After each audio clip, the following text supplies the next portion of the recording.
Hello and welcome to yet another episode of the Yellow Gloves podcast, your one-stop shop for all things Cage Warriors. My name's Chris, and today we're going to look back at Cage Warriors 179, which took place last night in Rome. A decent event, I'd say nothing more, nothing less. We had 16 fights, a few of which delivered, and a few which simply passed by. However, when it was good, it was very, very good. And I guess there's not much more you can ask from a card that had no title fights, no real legitimate title eliminators, not a great deal at stake for a lot of these fighters in terms of the bigger picture as a spectator. But we had some cracking fights lodged in between some of the more dull ones. So, as I said, it is 16 fights. So let's just get started, work our way through. We'll give a lot of shine to some of these fights. A few we'll kind of just skip over because they weren't as compelling. But we'll start as we always do with the main event and we'll work our way down. The main event, of course, being between Stefano Paterno and Jorge Bueno. Paterno needs no introduction, but if for whatever reason you listen to this very niche podcast and you don't know who Paterno is, 18 wins, 4 losses, 1 draw for the former Cage Warriors champion who, took 6 years away from the promotion, went and competed elsewhere, returned earlier this year, 2-0 since returning to the promotion, both finishes as well, and he did it again in big fashion here against Jorge Bueno, who is making his Cage Warriors debut at 10-5, a kill or be killed type fighter. And let's be completely honest and transparent here. This was more than likely, well, not more than likely, it was definitely a layup fight for Paterno. It's a fight that was fabricated for him to win. Obviously, anything can happen in prize fighting, but when you've got a guy of Paterno's quality, who, in my opinion, is one of the very best welterweights in Europe, and that isn't signed to the UFC or to a major promotion, and without a doubt one of the best welterweights in the promotion as well, against a guy who is coming into this at 10-5, who does get finished, also gets finishes. It was supposed to end the way it did, but it was a beautiful finish from Stefano Paterno, who looked good throughout the fight, won the first round, was crushing the lead leg of Bueno early, flurrying as well, really hurting Bueno in the first round. Bueno was game and did land like a nice counter left hook at one point in round one. But once we got to round two, Paterno dropped him early with a right hand.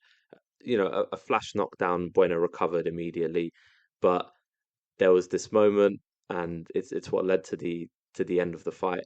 Paterno landed an overhand, and it didn't phase Bueno, and I was like, "Wow, this guy's chin is going to hold up." And then seconds later, Paterno just unleashes this right hand from hell that face plants the Brazilian for the knockout finish. That's Paterno's 19th win, his third win in 2024, which, for my money, every year we do the Fighter of the Year awards show. There's a couple of guys on this card specifically that may well be front runners. It's going to be hard to overlook Sherzad Kadrian just because of the body of work and the fact that he won the prize fighter tournament. Some frustration, I guess, with people regarding his performance in the prizefighter tournament, where it was quite reserved and I guess boring for a lot of people. But to win 2 fights in one night when you've already won a fight earlier in the year, uh, and he fights for the belt as well. So we're looking at Kadrian potentially having 4 wins in 2024 with a title around his waist.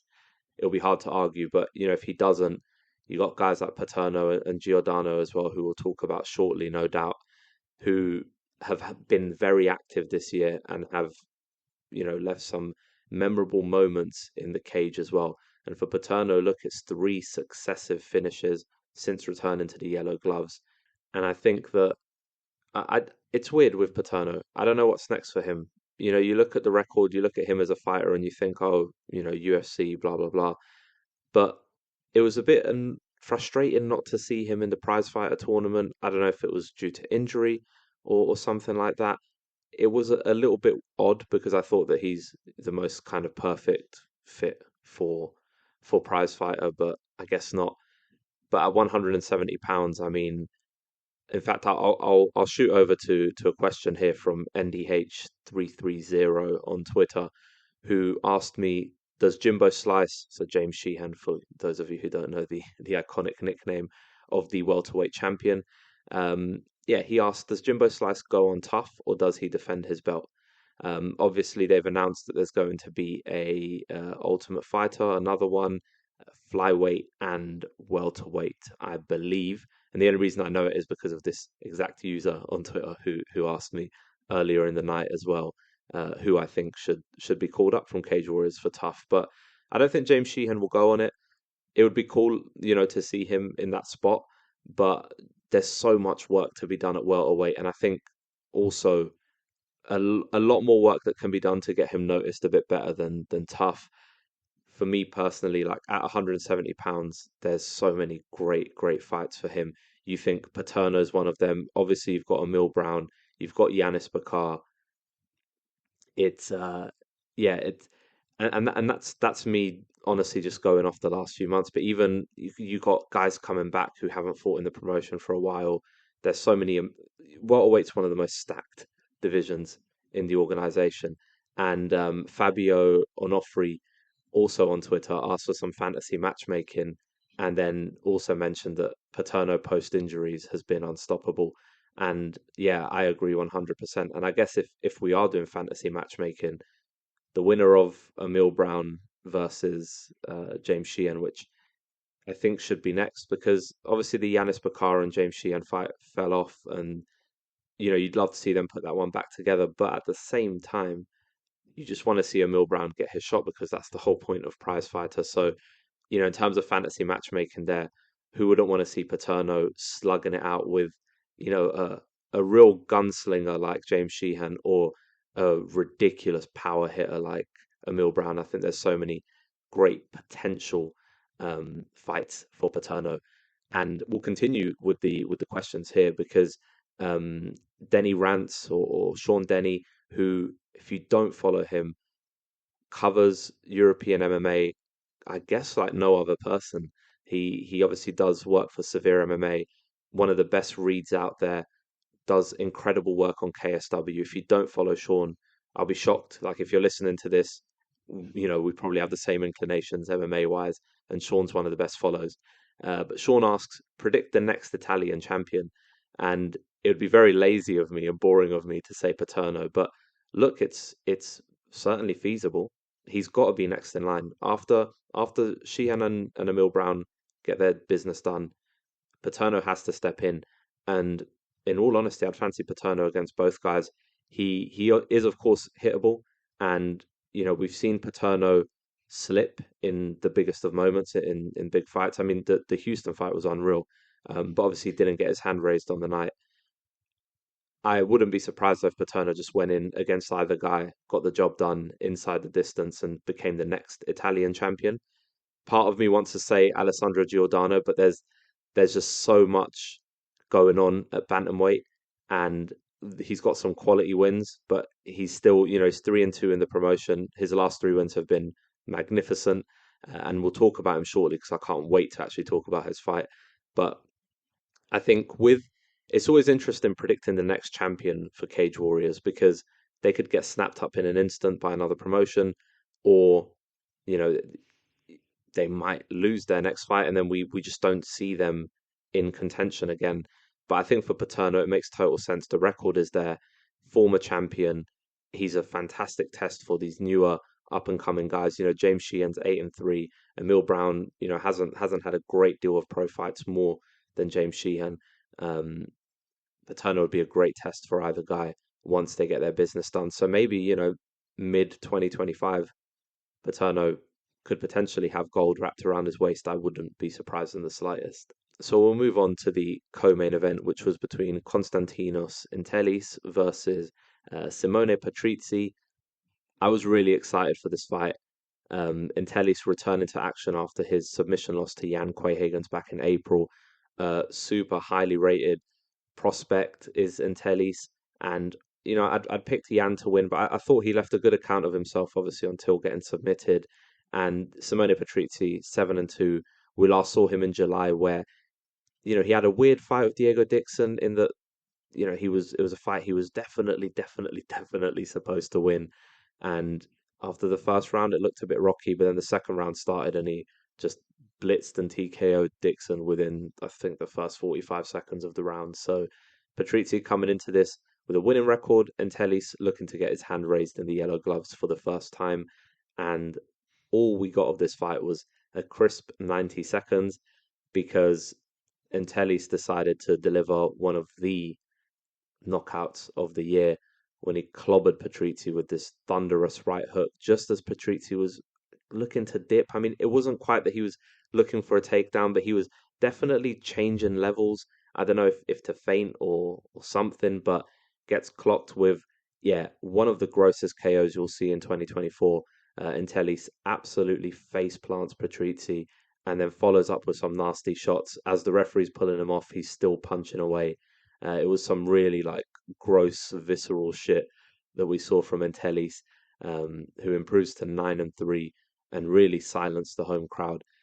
Ntelis is a problem. If you follow Frey on Twitter, he's been talking about Ntelis for a while. I remember with the Jan Quayhagen's fight.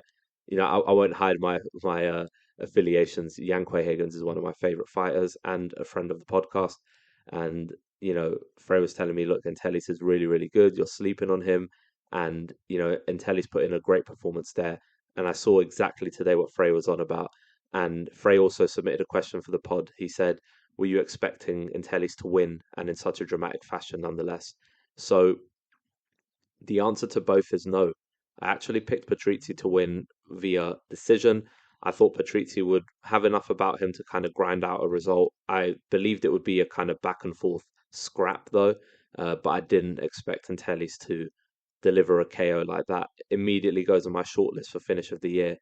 And yeah, Ntelis is now immediately a guy that I want to keep an eye on moving forward. Probably someone I've been sleeping on a little bit. So let's see what else he has in store for 2025 because, yeah, I think he could be quite exciting in Cage Warriors, no doubt. As for Patrizzi, unfortunate to see him lose. He's kind of just alternating wins and losses now, but always an exciting fighter. Always will go out on his shield if he has to, but is an exceptional banger, a really underrated grappler as well. I'm sure we'll see him in there again in no time. We then had Kadim Dia versus Leon Aliu. Kadim Dia 5-0, making his second appearance of the year after a decision win against Mush Aslani earlier in 2024. I'll be honest with Dia, like it's been a bit his outings in the yellow gloves have been a little bit sketchy, I guess. They've not been super entertaining. There have been ones, a fight in particular where, he did get the finish and it looked quite good, but the Milton Afonso Cabral fight and the Mush Aslani fights were not great. He's got suffocating top pressure. He's an incredible grappler once he gets on top. But from a spectator perspective, it isn't always exciting. But this fight was the complete opposite. This fight was awesome. Leon Aliu, I guess, needs no real introduction, but 10-5, always guaranteed entertainment, rarely sees the scorecards. And in terms of what he's done in 2024, coming off a TKO loss to Will Curry back in March. This fight had an unfortunate ending because in between rounds 2 and 3, Leon Aliu motioned to the ref that he couldn't continue with the fight due to a broken finger or broken fingers. It's unclear, the extent of the damage. It was quite disappointing. Obviously, Kadim Dia getting the win via retirement or effectively a TKO. It was a really good fight. I had it 19-19 going into round 2. I thought in round 1, Leon Aliu did enough to, deal the more impactful shots, though it was a really close round. But you saw Dia's grappling is just, he's so fun. He's so much fun on the ground. Hip bump sweep in round 1 was really clean, just your basic grappling fundamentals. But to see someone hit it in MMA is always quite exciting and pretty cool to see. Gave that round to Aliu, though I thought he did the better work. And then round 2, a good comeback from Dia, who, on top, just landing really nice elbows, stepping into mount, taking the back, punching out at Aliu's head. Aliu was not responding, and the ref was hovering over for a bit of that second round. Dia then tried to punch an arm under Aliu for the rear naked choke, but opted instead to continue punching away. I thought he looked super dominant, did Dia.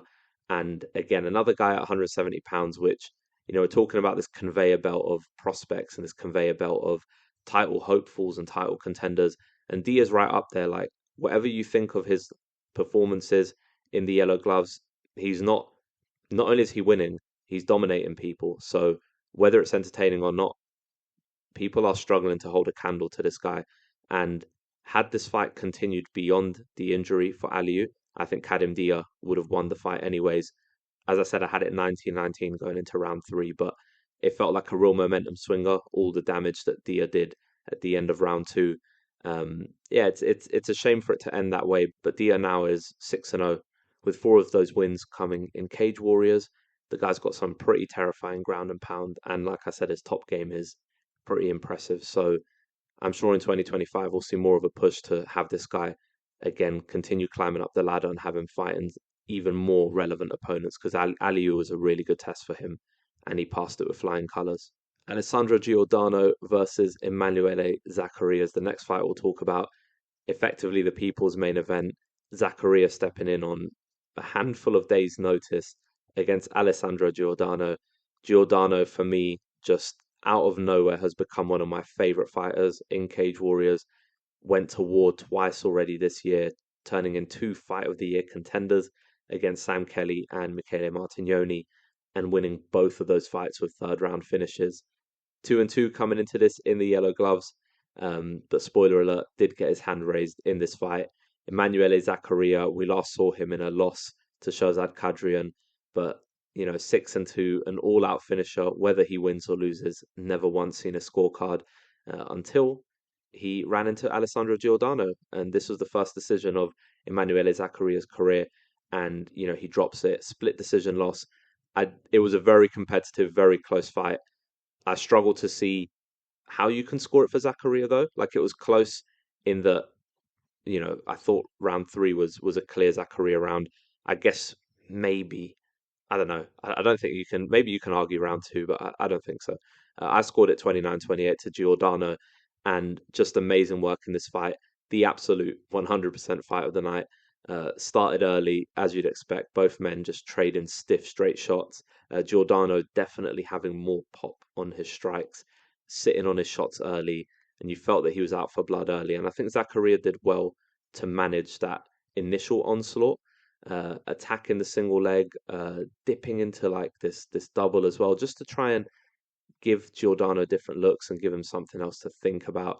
I loved throughout this fight, and Giordano set those traps early, but it was these lovely like digs to the body he was doing with the right hook, and then at the end of the round, Giordano dropped Zaccaria with a beautiful spinning heel kick to the body. Zaccaria, body language wise, looked like he was kind of done at that moment, but obviously saved by the bell. Giordano didn't follow up with any strikes, kind of just let the round end. There was like a second left on the clock. I don't know if Zaccaria's reaction, body language wise, was because he knew the round was about to end, so he didn't bother trying to get up, but he looked a bit, obviously, massively winded, and it looked like Giordano was about to go and put an absolute beating on him in round two. But in round two, it was Zaccaria did some good work. Giordano, I think where Giordano went really well in this fight was that he was managing to strike in between Zaccaria's flurries. So he was knocking him off balance, hitting him with some big shots, like off momentum type shots, if that makes sense. If Zaccaria committed to two or three strikes in between that second or third strike, Giordano was there with a jab, or he was there with like a check hook, always kind of disrupting Zaccaria's momentum and not letting him build. The left hook to the body as well. So he had the right hook to the body from Giordano in round one, then he transitioned to a left hook. Both guys trading big shots towards the end of the second round, but Giordano just looked more powerful, more impactful with his work.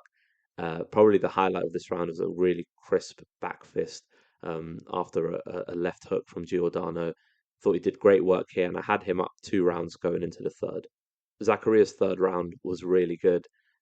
First action immediately was to get the single leg takedown, which Giordano stuffed, but then Zaccaria, as the sick grappler that he is, transitioned to a double and got Giordano down. Loved the shoulder crunch as well, in order to get to Giordano's back effectively. You saw that a bit in this card, and we'll talk about it later with one of the submissions, but some really good just like grappling fundamentals, the importance of underhooks, the importance of little things like a shoulder crunch just to break your opponent's posture and try and try and build off of that. I thought Zaccaria did really well. After some inactivity on the ground, though, the ref stood them up. But on the feet, probably the highlight of the round, Zaccaria with the cleanest, nastiest head kick that you'll see. And it probably would have knocked out a few people. It probably would have dropped even more people. But Giordano, being the absolute zombie that he is, ate the whole damn thing and just kept walking forward. I thought that head kick in general was enough to swing the round in Zaccaria's favour, and so I scored it 29-28 to Giordano. I think Giordano here firmly in the title picture after the year he's put on. Obviously, it's difficult at bantamweight because there's so many moving pieces and there's so many great fighters in the organization, but Giordano's right up there for me in title contention. Sam Kelly fight, one of the fights of the year, one of the performances of the year. The Michele Martignoni fight, again, probably the most outrageous fight of the year. And then Emanuele Zaccaria fight of the night, definitely in contendership for fight of the year, but Giordano's put on two better ones in my opinion.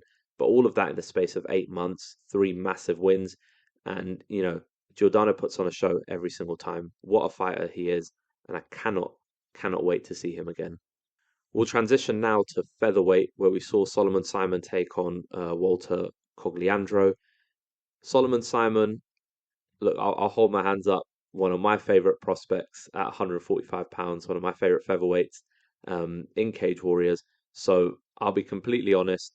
I'm very biased here. I'm not Irish, so you can't hold that against me. Some homerism or bias, but I will say when I really enjoy watching a fight, I'm going to spend quite a lot of time talking about them. So Solomon Simon, I guess if you need an introduction, 4-0 coming into this, all finishes, three of them in Cage Warriors, with his most recent outing being a submission win over Ewan McKenzie, and then Cogliandro, a 21 fight veteran, so a huge discrepancy there in pro fight experience. Cogliandro returning to Cage Warriors after a few years away competing in Bellator, Brave, UAE Warriors, but this is where things are quite interesting, right? Because you look at Cogliandro's record, and I made a point to say 21 fight veteran against a guy like Solomon Simon, who's only had 4 fights, and people would look at that and think, "Fuck, like this is tough matchmaking for Solomon Simon." Until you realize Solomon Simon's got like almost 20 amateur fights, and if you add that up with his pro record, he's effectively had more fights than Cogliandro. Granted, less fight time, more than likely, because of the shorter rounds on the amateur scene. But I think it holds to obviously say like, oh, this is a really experienced opponent. This is a tough test for Solomon Simon. And look, I thought it would be. Someone asked me on Twitter before the fight, "Do you think Solomon Simon's going to win?" I said, "I think he will. 100%. I think he will." But it's a really big test for him because he does have the experience, even though he's only 4-0. He's way more experienced than the record suggests when you first look at it. Um, but obviously Cogliandro is a vet and he's been fighting pro and he's seasoned. And this was going to be a big test for Solomon Simon. But boy, did he pass it with flying colours. I had it just a clean 30-27 until Solomon Simon did what he did at the end of round 3. But before we get to that, let's quickly talk about some of the good stuff that happened in this fight. I loved Solomon Simon attacking the lead leg early, cutting angles really well, firing from these um, less awkward, but I'd say more like unorthodox angles. I think he was causing Cogliandro a lot of problems early. He looked so sharp. And Solomon Simon actually messaged me after the fight and said that, Cogliandro always presses forward. And I can attest to that even when I was doing a bit of tape study for ahead of this card. Cogliandro is someone who likes to lead the dance. And in this fight, he was quite reserved and walked backwards a lot. And I think that actually it probably proves just how fucking good Solomon Simon is because that's not a style he prepared for. Right? He prepared for someone to be coming forward and probably he'd have to play a bit more of the counter punching game. But instead, he just took the fight to Cogliandro like he had to. I thought he fought tremendously in round 1, and I really do think I kind of glossed over it, but the way that Simon was cutting off the cage forcing Cogliandro backwards. I don't think Cogliandro was fighting backwards because, that was his game plan. I just think that once Sol was in front of him and he was kind of denying him all that space, Cogliandro had nothing else to do but to walk backwards. I gave it 10-9 to Solomon Simon after round one. Round two, another round for Simon, clean round. Again, brilliant work attacking the lead leg, really compromising that lead leg of Cogliandro, forcing Cogliandro to switch stances multiple times. Cogliandro did have some grappling success late in round two, similar to in round one, but not enough to cause any real issue. 2018 Solomon Simon going into round three, and then round three again, Simon doing a great job of just beating up the lead leg. It was a calm and composed outing from Simon, just picking his shots and landing them whenever he wanted to at ease. Did a great job of feinting and faking, forcing Cogliandro backwards and just picking him apart. And then we had the most epic finish to the fight with 6 seconds remaining in the round and of the fight. Cogliandro shoots on a takedown quite lazily, and Solomon Simon grabs his neck, front headlock, and then kind of transitions it into a ninja choke. Unbelievable submission. Drew the tap so quickly. That's how you know that squeeze has to be next fucking level, because there was 6 seconds left on the clock and Cogliandro had to tap. Unbelievable win for Solomon Simon. Passed this test with flying colours, and even saying that doesn't do it any justice. I thought it was a tremendous performance. Sky's the limit now for the Team Rhino prospect, and it's hard calling someone like Sol a prospect because he's got so much experience and he's been in our conscience for so long, right? Like we know of Sol, we've known of Sol. You follow the Irish MMA scene, guys have been so high on him from early. So it feels weird for me to call him a prospect, but from the outside looking in, you see a guy who's 5-0. You'd want to call him a prospect, and I guess he is. But for me, I just think he's the real deal. This is his third round finish as well, which goes to show the staying power of Solomon. Not only the staying power, but also the concentration that you need to have after a 15, 14, 13-minute fight to just still be in there and still be trying to finish people. I think it's really impressive. He's a huge problem at 145 pounds. And yeah, 2025 could be really special for Sol. I don't know, if someone will come knocking for him, but or whether a title is in on the horizon for him in 2025. But either way, I expect him to just continue rattling off wins and to continue impressing. Yeah, one of my favorite fighters at featherweight, and he should be one of yours too. We will start breezing through some of this card because I've spent a long time talking about the first few fights. The last few fights on the card, but we'll move on. Giuseppe Mastrogiacomo versus Ite Tratna. Mastrogiacomo, one of my favorite prospects as well, at 145 pounds. A really exciting Italian fighter coming into this 5-0 as a pro and improves to 6-0 with a 30-27 decision win. Just a total striking clinic from the Italian. One of the best prospects out of Italy. Tratna displaying a really good chin, but handily dominated. Just like I said, a masterclass in striking from Mastrogiacomo. Very exciting and a huge win for him in front of his home crowd. Very excited to see what he does next. Not a great deal to talk about here. Tratna just took a bit of a beating, and it was more singular shots from Mastrogiacomo. Not a great deal of pace to the fight, but pretty much anything he threw landed, and for 15 minutes straight, it was just target practice for him. We'll move on to the prelims now. Giacomo Michaelis defeats Oli Santalati via decision. Santalati, 22-fight veteran, a real test here for Giacomo Michaelis, who's 6-1 coming into this, and he wins 29-28 on the judges' scorecards. I thought that Santalati won. I had it 29-28 Santalati, but a super close fight. I even tweeted this could go either way, and I have no issues with it going either way. That's 3 wins in a row in Cage Warriors for Michaelis. So again, another guy we need to keep an eye on at 170 pounds. Again, like I said, competitive fight. I gave the first 2 rounds to Santalati. I thought he did great work with his wrestling, fundamentally sound, landed some of the better shots in both of those rounds. Round 3 was the clearest one, I think, for Michaelis, but it's hard to argue against the decision, even though I didn't go for I didn't go for Michaelis, and I haven't rewatched it. I'm still pretty confident in feeling that Santalati won that fight, but all three judges disagreed with me. So who am I really? We then had a bit of a shocker, Luca Mele versus Daniele Battaglia. Battaglia making his Cage Warriors debut, 3-0 as a pro, all wins via knockout. Mele also making his Cage Warriors debut, 1-0 as a pro, a 16-fight amateur career. I say this one was a bit of a shocker because the Italian people on my timeline told me it was. Obviously, I've not got a great deal of understanding of who either of these guys are outside of a few clips that I'd seen when researching coming into this card, as I always do. Really enjoyed this fight. Had it 10-9 Battaglia after round one, but a very, very close round. Both men leaking blood early, uh, you know, elbows and these sharp shots. It was a very close round. And then in round two, we spoke about a few minutes ago the importance of underhooks and the fundamentals of grappling. And in round two, we saw that specifically. Mele had a lovely entry on a takedown, gets a big throw on Battaglia to start attacking the back, gets the underhook, fights under the underhook, or fights with the underhook, and manages to score the rear naked choke. Just a gorgeous little submission from Luca Mele, who improves to 2-0. Again, simple underhook is plain to see how important an underhook is there if you rewatch that one. Lovely submission. And yeah, Mele improves to 2-0 now, following a 16-fight amateur career.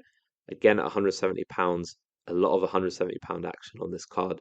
And you just love to see it because it's a weight class that's flourishing right now in Cage Warriors. And speaking of 170-pound fighters flourishing in Cage Warriors, my front runner for newcomer of the year, Manuel Del Valle versus Sergio Gavinelli. Del Valle, for me, one of the best 170 prospects right now, and a guy people need to keep an eye on. This was my kind of people's main event coming into the card. Gavinelli, a hard hitter, kill or be killed type. We've seen him twice in 2024. Both times his fights ended in under 60 seconds, a win and a loss. Del Valle 3-0 coming into this, made his Cage Warriors debut earlier in the year, had an insane comeback, destruction of Marius. And yeah, like I said, one of my front runners for newcomer of the year. And look, it's going to take a lot to dethrone him from winning that award at the end of the year for me, because he looked again tremendous in this fight. His wrestling is so good. And, Gavinelli tries to hit a switch on him midway through round one, and Del Valle just puts him in a lovely Darce choke to draw the tap from Gavinelli. The setup for the Darce choke was really early, like he does it standing on the feet, gets Gavinelli down, rolls through, and you just knew that he was going to get the tap once he rolled through. A brilliant submission, a brilliant win for the Spanish prospect who improves to 4-0. Probably the best Spanish prospect right now. I wouldn't say I'm very well versed in Spanish MMA, but from the guys that are fighting in big spots in Europe, Del Valle is, like, for me, he's the guy to look forward to. I feel like he's probably going to be champion at some point in the next 18 months if he's still with Cage Warriors. Like I said, 170 pounds is a lot of prospects right now. I actually got a message while recording this, so good on me for having Twitter open. Hugo Peralvo on Twitter asks, how many fights do you think Del Valle has to have before he fights for the belt? It's tough to say because, again, there's so many exciting guys at 170, and some of the best fighters in the promotion are at 170. I think Del Valle probably needs like 2 or 3 more fights, but if they are against super high level opposition, then maybe he needs just a couple.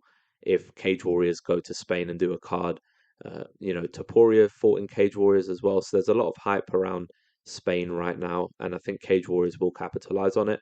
I just think there's so many guys ahead of Del Valle right now who are more experienced, who have been in the organization longer, that he might just have to wait a little bit. But I think it's inevitable that this guy holds the belt one day if he's in the promotion long enough. If the UFC don't come calling, I wouldn't be surprised if the UFC do an event in Spain next year if Del Valle isn't on that card. I would be pretty surprised. So we'll see what the future holds for this guy. But whether in Cage Warriors or not, I think this guy's going to have an amazing career. And I think that, yeah, he's going to be someone that we're going to be talking about for many, many years to come. Swiftly moving through some of the other prelim fights, Michelangelo Lupoli defeats Gerasimos Siutis via decision. Lupoli looked great, scored it 30-27 to him. Probably the highlight of the fight was him just spamming these spinning heel kicks to the thigh of Siutis, like really awkward, annoying stuff. Wins 30-27 for me. Back-to-back wins now for Lupoli after dropping fights to Sam Creasy and LeBlond back in 2023. So, yeah, very strong year for him. We then had Damiano Scogna versus Manuel Caperna. Scogna was awesome in this fight, scoring a very quick rear naked choke early in the first round to improve to 4-0 with one draw in there as well. All finishes in the fights that he's won. Very impressive at bantamweight. This guy is going to be someone to keep an eye on for sure. It's a really, really quick submission. So, yeah, we'll see what he does next. Emanuele Tetti versus Angelo Terenzio was a really fun fight. Terenzio 1-0 and making his Cage Warriors debut. Tetti, Cage Warriors' own highlight reel machine. 2023, sorry, he had two of the finishes of the year on my shortlist. Both his finishes were on there. And, it's nice to see him back here. Dropped Terenzio a couple of times in this fight. In the first round, he did it within the first 15 seconds. I thought Tetti was really patient. I thought he fought brilliantly. I scored it 30-27 to him, spamming the body kicks, which was nasty. Terenzio kept trying to grapple, but Tetti was really, really good defensively. Like, as much as he put on a show on the feet, I thought he did an equally great job defending the takedowns, defending some of the transitions from Terenzio to deal Terenzio his first professional loss. Tetti's always great fun, even in a fight like this where he's having to mix all of the martial arts and he's not being able to fight at kickboxing range for the entire 15 minutes. I still thought he was excellent. For me, one of the more exciting guys at flyweight. So great to see him improve to 3-0. We had Nico Serraglia versus Andrea Flaminio. This fight was really, really fun. Flaminio, there was. I guess we will quickly talk about quite a few fouls in the first round that led to Serraglia getting a point deducted. So it was 9-9 going into round two. I also gave round two to Serraglia though, so had it 19-18 going into round three. But Serraglia was, holding on to the shorts, poking the eyes. He was warned a couple of times by Rich Mitchell that the next foul will be a disqualification, only for the next foul to not be a disqualification. But he did rein it in. It did seem, when he got warned, it was off an accidental headbutt as well. So I think Rich was just trying to keep him honest, but at the same time, probably a little bit frustrated with the amount of fouls, even though the headbutt was accidental. But I thought Flaminio was going to break because Serraglia was putting it on him in round two, like pretty badly. But Flaminio, fair play to him. Like, he stayed in the fight, displayed a great chin, displayed great heart. Serraglia weaponized the jab throughout the entire fight, just a brilliant, brilliant jab. And it's from the jab that he manages to put on this nice flurry of strikes. Hits Flaminio with a nasty right hand that, even though he didn't drop Flaminio, you could tell Flaminio was just too tough for his own good. And Serraglia gets the stoppage. Referee decided he'd seen enough. Serraglia improves to 2-0. A real slobber knocker of a fight, one of the best fights of the night, without a doubt. Yeah, Flaminio just too tough for his own good, man. Like, I had someone tweet me during the fight saying it was a shit stoppage from Rich Mitchell, and I disagree. Like, the job of referee is to protect a guy's health, and when you watch the replay and you see Flaminio, you see his eyes roll to the back of his skull. He kind of doesn't move for like a second while standing on the feet, and he's already taken all of that damage. It makes total sense to stop the fight. Flaminio didn't even protest, so he knew he'd kind of just been outworked at that point, and he was just surviving on just being tough as nails. But for someone like Flaminio, look, he's had 3 pro fights, like live to fight another day. So it was a good stoppage from Rich Mitchell. And Saraglia, very exciting fighter. Just needs to rein it in with the with the eye pokes. But other than that, yeah, very impressive from the Italian. Luca Barando defeated Nicolai Mazdreya via third round knockout. Barando's always great fun. His hand speed is ridiculous for the division. I gave Barando the first round. In the second round, a total 10-8. Just yeah, really kind of put a beating on Mazdreya. Mazdreya 2-3 coming into this, but one of those guys who's fought tough opposition. Some, for example, his second pro fight was against Farid Basharat, who's in the UFC now and winning big fights. So yes, the record doesn't tell the full picture, but Barando just put an absolute pasting on him. And in round 3, Mazdreya's eye was all swollen. He was kind of swinging for the fences. Barando hit him with a thunderous body kick, followed up with a flying knee. Mazdreya popped right back up, but it looked like that was the beginning of the end. And then Barando, elbow against the fence, knee against the fence, more elbows, rips to the body with a couple of hooks. That's what really drops Mazdreya's guard. And then Barando deals the kill shot over the top, drops his man, and gets the third round TKO finish. Barando now 5-1, and for me, I've always kind of tweeted about this. Barando's one of the more exciting Italian fighters. I know he lost his recent one to Matthew Elliott, but every time I've seen him in there, he hits so hard and he strikes so fast. He's a really exciting guy to watch on the feet, and he proved it again with this one. We then had Mario Minjai versus Zura Zanadze.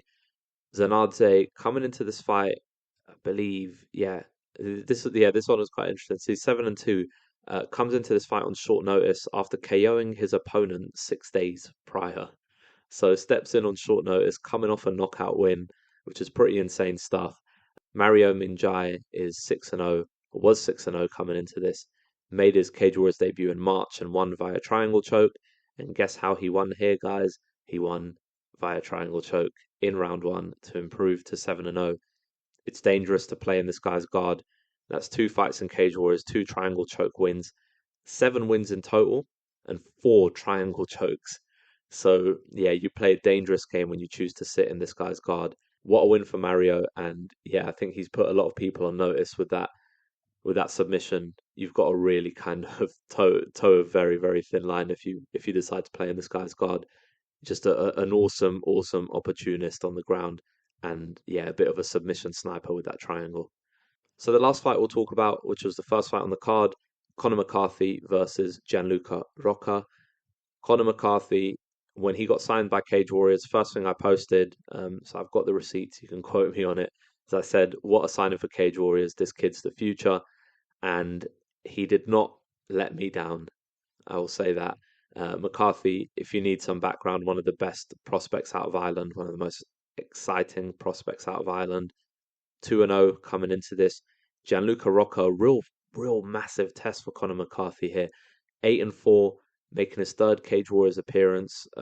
Last out, he lost to James Power back in March, a decision though. So being able to stand toe to toe with James Power for 15 minutes is pretty impressive, and it goes to show how much hype there is around Conor McCarthy that this would be his opponent. He didn't get a layup. He got a really tough veteran behind enemy lines in Rome, and Conor McCarthy puts on a fantastic performance. I will say rounds 1 and 2 were very close, but I scored both to Conor McCarthy. I thought he was unreal. His work in the clinch was immense. Unreal clinch fighter. Shades of Leon Edwards, shades of like a early career, early UFC run, Volkanovski. Just these brilliant short shots, beating people up in the clinch. Amazing work, genuinely. I don't just say that. I know there's a big names to compare him to. I'm not saying that he fights anywhere remotely to the way that those two fight, but in the clinch, it was reminiscent of that. He beat the shit out of Gianluca Rocca in the clinch. The short shots were amazing. He's just got brilliant shot selection, does McCarthy. He was so measured and poised in this fight, but still impactful when he was striking. His third round, again, was brilliant. I love how he, again, to go back to the clinch, the way he was just framing off Gianluca Rocca, framing off, and then managing to land these elbows, land these little short uppercuts, short hooks. He was amazing. I scored it 30-27 to Conor McCarthy. And all I'll say is remember the name, people. Like, a terrific performance against a vastly more experienced opponent in Roca. One of the debuts of the year, one of the best performances on the card. Yeah, take a bow, Conor McCarthy. This guy's going all the way. I'll call it right now. At 3-0, with so much of his MMA life still ahead of him, Conor McCarthy's going to the top, in my opinion, and beyond Cage Warriors, and he'll be one of the guys flying the flag for the Republic of Ireland for as long as he decides to fight. Very excited to see where this kid's career goes. But that wraps up the breakdown for Cage Warriors 179. Like I said, not the most exciting card, but also when it was good, it was very, very, very good. We've got a jam-packed calendar for the rest of the year. We'll have a break between, we'll have a break for this upcoming week, and then we've got Cage Warriors 180 in London, where we're going to have a couple of banging title fights. Shazad Kadrian staking his opportunity to take the belt and becoming, bantamweight champion, but also Yellow Gloves Fighter of the Year, which is way more important because this podcast means a lot more than a shiny belt, right? Wesley Meyer versus Alexander Luff, Adam Cullen versus Tobias Harilla, Nick Bagley, Geordie Bax, Joanne Scott back in action, Teddy Stringer's on this card, Cameron Stewart also in action, Tommy Brunning. I mean, it just goes on and on and on. Paddy McCory's also on this. My word, what a card. And then the week after, we've got Cage Warriors 181 in Newcastle with 3 title fights. Shaj versus LeBlond, my most anticipated fight of the year. Harry Hardwick in action. Kennedy Freeman getting a crack at gold. Vacant gold even. Leon Arms back in action. Justin Burlinson returning to the promotion. And I mean, yeah. This card was basically a precursor for all the awesome shit that's coming up, and it served its purpose. Really excited to just get stuck into those cards when they come about. But if you enjoy the podcast and if you enjoy this episode, if you can leave a like on all platforms, wherever you're listening to this on, there's some mechanism to review or like it. It would mean a lot and it helps spread the word of the podcast. But other than that, thank you very much for listening, and I will catch you all on the next one.